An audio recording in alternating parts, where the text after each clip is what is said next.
So, good evening guys.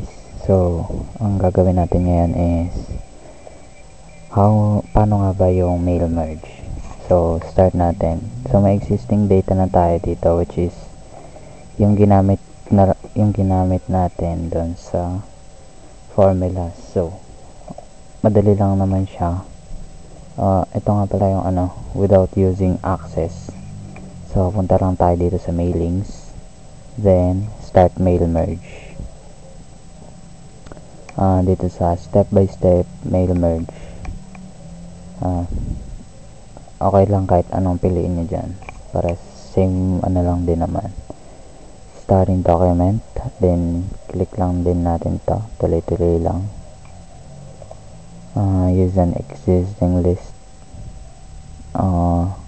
Next, write your letter. Then kung asa need pala natin nakasave na to sa mga files natin. So ito yung file, nandito yung file name, book 1.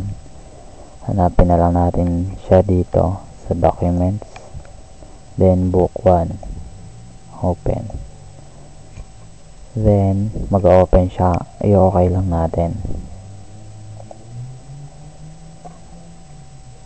So ayan, lalabas yung mga data na nakalagay doon sa Excel natin or doon sa data source natin. I-okay lang natin yan. Okay, then insert mail merge field, tapos yan, lagyan na natin age, then dito is gender, profession, then rate, then sa 50 to 10 pesos, 50 pesos, then 100 pesos. Then try natin dito, gagalaw yan. Bakit hindi siya gumalaw? So ayan, age 27. So try natin siya tignan dito.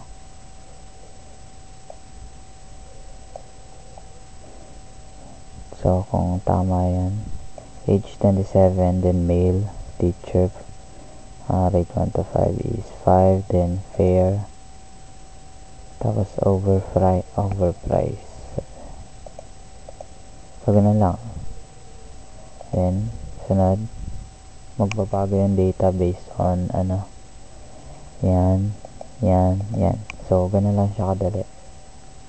So pag gagamitan natin siya ng access, hindi ko na sure kung paano yung sa access kasi wala akong naka-install, wala akong available na access.